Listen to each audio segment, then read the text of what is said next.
passing on LaMelo Ball. Yeah, man. I mean, it is wild to think. Obviously, the fit with LaMelo and Steph, maybe it would have been like a little awkward, but you just get the best player, and, well, he obviously would have been the best player. It's not even anything against James Wiseman. I mean, Wiseman has still barely played professional basketball. I mean, he played, like a couple college games, and he got hurt in the NBA. But he just wasn't ready for helping the Warriors out. LaMelo would have been. You also think about, like, as Steph and Clay get older, LaMelo can run the show more, and the defensive culture that they have, and Draymond yelling at you all day would really get LaMelo to play defense. I mean, LaMelo's already been better defensively than his biggest critics thought he would be in the NBA. So it would have been crazy. I mean, just picture LaMelo Ball running the show in Golden State when Steph and Clay would eventually retire. Celtics fumbling the Hayward trade exception. They should have taken the offer from the Pacers, Miles Turner, first-round pick. Yeah, I still just don't know if the trade actually could have happened, because Charlotte just came out of nowhere so quick with the max offer, you know? Like, if they don't do that, do the Celtics and Pacers come to an agreement, I don't know, 5 hours later or something?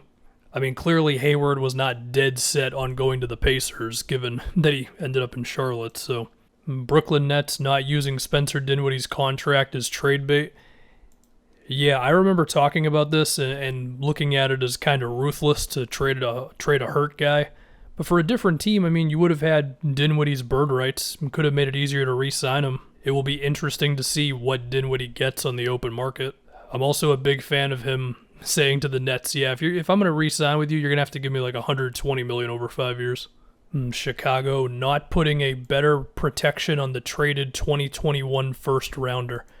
Yeah, that was a gutsy move, man, going for Vooch. And for Chicago's sake, I mean, I don't think they should go and look to trade all of their other picks, but I do think they need to realize it's time to win. You moved 2 picks for a center in his 30s. So we'll see between, what they do with the cap space they have, if they want to get off of more, like if they try to get off of Troy Brown. There's also a reason to want to hold on to him. Do we think they're going to try to trade Kobe White this offseason? Like, how aggressive do they want to get around Levine, Vooch, and Patrick Williams? Cleveland, the Kevin Porter Jr. fallout. Yeah, dude dropped 50. Looking back on it, maybe they would want to get more than a heavily protected second-round pick. Dallas drafting Josh Green.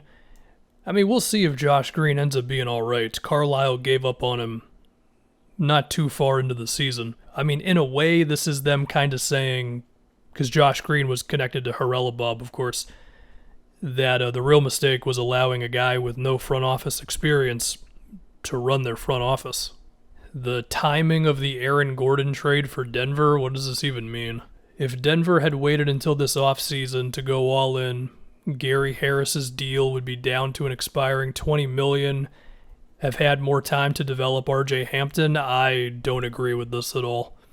They traded for Gordon at the perfect time, and then Jamal Murray got hurt.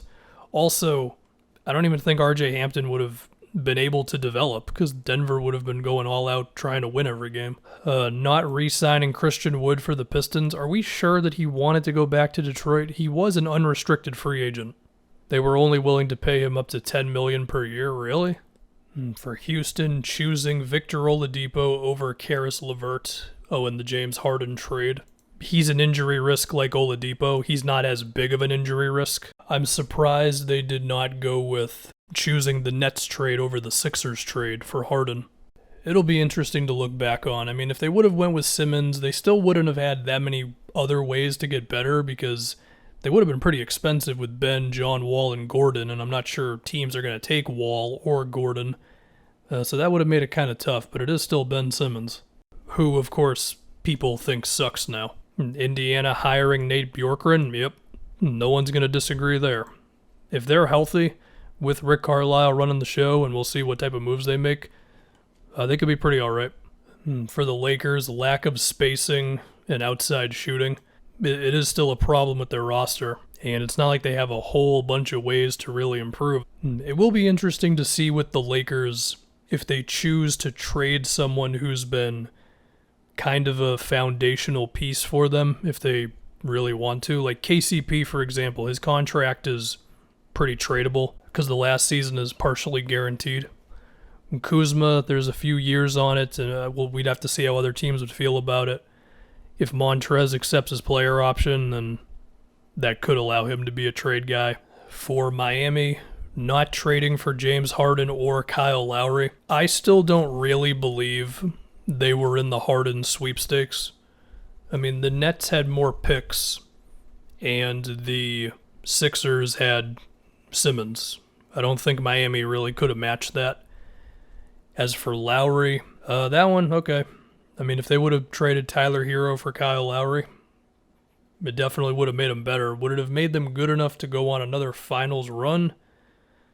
It's impossible to tell. I guess it's not a certainty that it would have been Hero. It could have been Duncan Robinson moving. I don't think it was insane for them not to do it.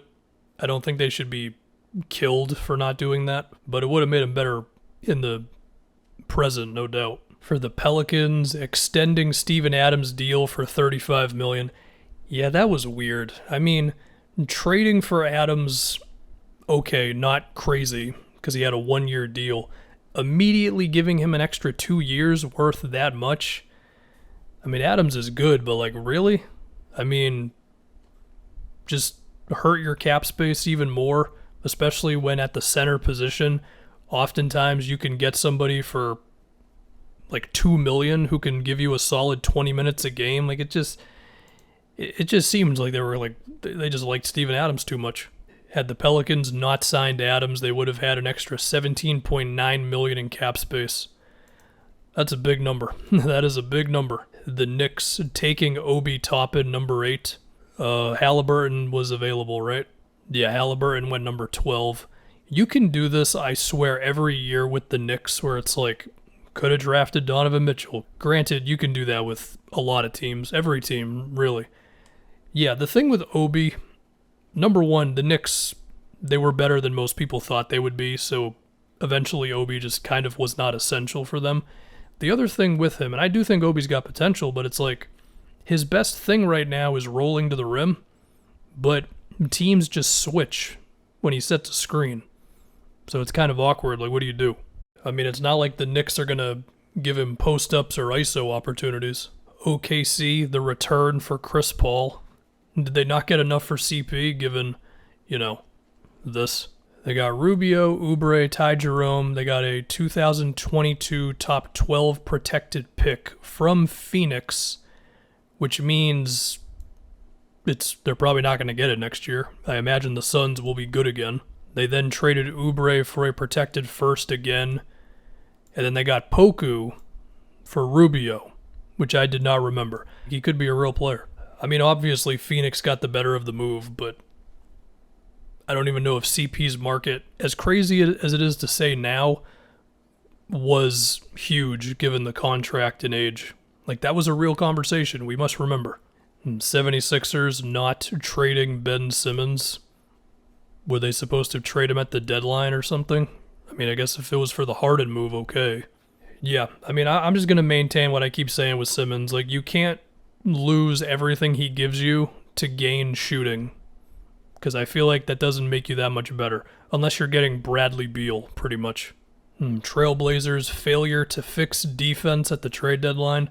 Their real failure was acting like a 45-win team for like 6 years. Like, you have Damian Lillard. Why are you using all of your draft picks? Like, trade those damn things. The biggest mistake the Blazers made, I've said this before, I'll say it again, is that they did not go all in for Jimmy when the T-Wolves were trading him. I mean, he went for Dario Saric and Robert Covington. That was the whole return. The Blazers, maybe they wouldn't have had the players to match that. Like, you wouldn't have wanted to trade CJ. You could have thrown in at least 2 firsts, and you got Jimmy. There you go. How does the last 4 years or whatever it would have been for the Blazers go if they have Jimmy Butler with Dame and CJ? We'll never know. San Antonio not choosing a direction. The Spurs, I like their young guys. I like Derek White. He's not that young. I like DeJounte. I like Keldon Johnson. I like Pirtle. They're a pretty fun team who gets to 30-something wins in the West, but it's like, They don't have a star. I mean, DeRozan's the closest thing, and are we sure he's going to be back next year? I don't know. They need their own Ja Morant, Zion. They're not going to bottom out. No free agent, I assume, is going to sign there, like a big-name free agent. I mean, maybe they throw a max offer at John Collins, and that's their attempt for a star, right? But I don't know. I can't help but think that the next few years with the Spurs might just be kind of treading in the middle, unless they really hit on a draft pick. Utah giving Gobert a $205 million extension. Yeah, the Gobert thing, it's such an awkward thing, because without Gobert, the Jazz are a lottery team, but we know the playoffs, we get it. It still was not completely his fault against the Clippers. The perimeter defense was bad, there were no rotations to the corner, but still, especially on offense, we get it with Gobert, right? So it's an overpay, but at the same time, what else were they going to do? Just get bad for the sake of doing it? Like, listen, man, I keep saying this whenever it comes to Gobert. It's difficult to be good in the NBA. And once you're good, I mean, you can try to go to the unknown land of increasing your ceiling, but also lowering your floor. There's a chance you don't get back there.